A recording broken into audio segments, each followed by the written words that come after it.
नमस्कार. नुकताच 31 मे होऊन गेला. मला असं वाटतं की निदान भारतापुरता तरी 31 मे हा आपण महिला दिन म्हणून साजरा करायला हवा, 8 मार्च नाही.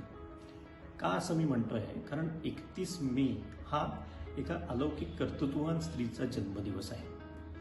18व्या शतकात होऊन गेलेल्या आणि आपल्या असामान्य कर्तृत्वानी ज्यांनी आपला ठसा इतिहासावर कायमचा उमटवला अशा अहिल्याबाई होळकर यांचा. भारतात अनेक कर्तृत्ववान स्त्रिया होऊन गेल्या आहेत, होतीलही, परंतु अहिल्याबाईंचं वेगळेपण हे त्यांना मिळालेले अधिकार आणि सत्ता यांचा उपयोग ज्या कारणासाठी आणि ज्या प्रकारे केला त्यामध्ये आहे. आपण थोडक्यात त्यांचं जीवनपट बघूया. त्यांचा जन्म महाराष्ट्रातल्या एका खेड्यामध्ये 31 मे 1725 रोजी झाला आणि वयाच्या 8व्या वर्षी खंडेराव होळकर यांच्याशी त्यांचा विवाह झाला. या विवाहानं त्या मल्हारराव होळकर यांची सून बनल्या. बाजीराव पेशवे यांचा जो उजवा हात असलेले मल्हारराव होळकर हे मराठेशाहीतले एक प्रमुख सरदार. त्यांची सून बनलेल्या अहिल्याबाई होळकर यांचं जीवन अर्थातच एखाद्या सरदाराच्या घरी जसं असावं तसं सुरू झालं. मल्हारराव होळकर हे रत्नपारखीच म्हणायला हवे, कारण अहिल्याबाईंमधले सुप्त गुण त्यांनी ओळखले असावे आणि हळूहळू त्यांनी आपल्या सुनेला राजकारणाची, कारभाराची माहिती द्यायला सुरुवात केली. काळ असाच जात होता, परंतु वयाच्या 19व्या वर्षी अहिल्याबाईंवर वैधव्याची कुऱ्हाड कोसळली. खंडेराव होळकर यांचा रणांगणामध्ये मृत्यू झाला.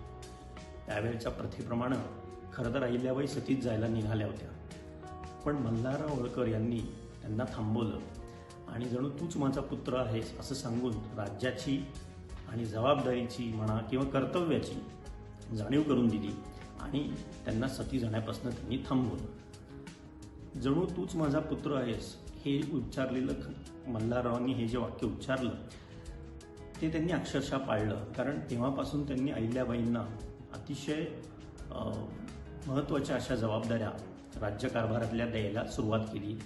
त्यांचा प्रत्यक्ष रणांगणावर सुद्धा वावर झाला. तोफांचे कारखाने कसे करावे, ते कसे चालवावे, त्यासाठी मनुष्यबळ कसं आणावं, सामान कुठून आणावं, इतकंच नव्हे तर न्यायनिवाड्यातल्या बाबी ह्या सर्वांचं प्रशिक्षण मल्हाररावांनी त्यांना द्यायला सुरुवात केली आणि हळूहळू अहिल्याबाई आपल्या अंगभूत गुणांनी आपल्या सासऱ्याचा हा विश्वास खरा ठरवू लागला. 1766 मल्हाररावांचा मृत्यू झाला आणि पुन्हा एकदा होळकर राज्यावर एक संकट कोसळलं. अहिल्याबाईंना एक पुत्र होता, मालेराव नावाचा. अर्थातच त्यावेळच्या प्रथेप्रमाणे पेशव्यांनी त्याची सरदारीवर नेमणूक केली, परंतु अवघ्या वर्षभरातच त्याचाही मृत्यू झाला. इथून मात्र अहिल्यादेवींनी सर्व सूत्र आपल्या ताब्यात घ्यायला सुरुवात केली. प्रत्यक्ष पेशव्यांना त्यांनी राज्याची सूत्र माझ्याकडे राहावीत आणि सरदारकीची, लष्करी मोहिमांची जबाबदारी मल्हाररावांचे एक दूरचे नातेवाईक तुकोजी होळकर यांना द्यावीत, अशा प्रकारची व्यवस्था करून घेतली. अशी व्यवस्था करण्या एवढं सामर्थ्य, दबदबा त्यांचा होताच, पण यामागे त्यांची निस्पृहता सुद्धा होती, कारण पेशव्यांना सुद्धा त्या हा विश्वास देऊ शकल्या की अशी सूत्र माझ्या हातात ठेवल्याने त्या कोणत्याही सत्तेचं राजकारण करणार नव्हत्या किंवा एखादा नाममात्र दत्तक कोणीतरी घेऊन त्याच्यामार्फत हे राज्य ताब्यात घेणार नव्हत्या. त्यांच्या लोककल्याणाच्या विचारांची प्रचिती पेशव्यांनाही आलेली होती. वैयक्तिक जीवनात बघितलं तर अहिल्याबाई कधीच सुखी झाल्या नाही. पतीचं निधन लवकर झालं, एकुलता एक मुलगा गेला, जावई लवकर गेले आणि अहिल्याबाईंची मुलगी त्यांच्या मागे सती गेली.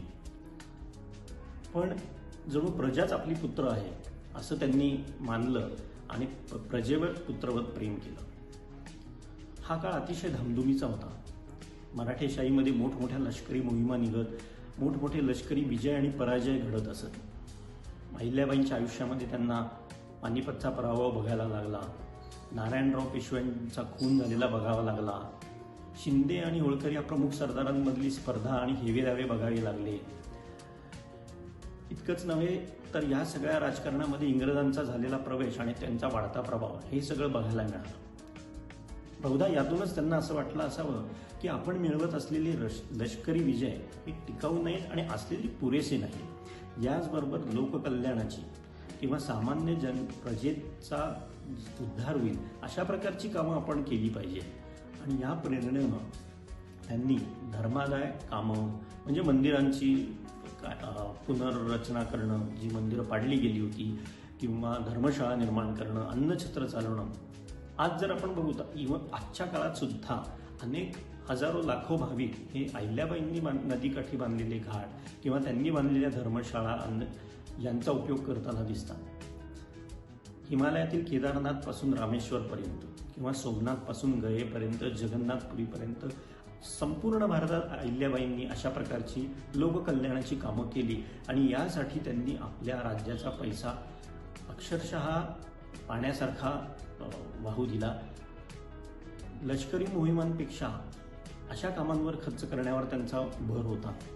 आणि हे वेगळेपण त्या काळात दिसून येतं जेव्हा फक्त लष्करी मोहिमा आणि राजकारण हेच मराठेशाहीचं एक वैशिष्ट्य बनलं होतं. अशा काळात त्यांनी हे केलं. आणि एक स्त्री असून त्यांनी कुठल्याही प्रकारची इतर समकालीन स्त्रियांप्रमाणे राजकारण किंवा आपण ज्याला म्हणू की कट कारस्थानं सत्तेसाठी करणं यापासून त्या अतिशय अलिप्त राहिल्या आणि अतिशय निस्पृहपणे त्यांनी हे सगळं कर्तृत्व गाजवलं. हे मला अहिल्याबाईंचं वेगळेपण वाटतं. हे सगळं आपण आता का बघायचं? कारण असं म्हणतात की जे इतिहास वाचतात त्यांनाच भविष्य असतं. अहिल्याबाईंनी हे ओळखलं होतं की जर आपल्या लोकांमधलं स्वत्व जागवायचं असेल तर 200-300 वर्षाच्या मुसलमानी अंमलामधून लोकांना पुन्हा जागं करायचं असेल तर अशा प्रकारची कामं केली पाहिजेत. केवळ लष्करी विजय हे त्यांना पुरेसे टिकाऊ वाटत नव्हते. आणि यासाठी त्यांनी हे काम कुठलाही गवगवा न करता हातात घेतलं आणि 1796 आपल्या मृत्यूपर्यंत हे अव्याहत चालवलं. शेवटी आपण असंच म्हणूया की आपण आपली संस्कृती जाणून घेतली, त्याचं महत्त्व जर आपल्याला जाणवलं तरच आपला भविष्यकाळ आश्वासक असेल, नाही का?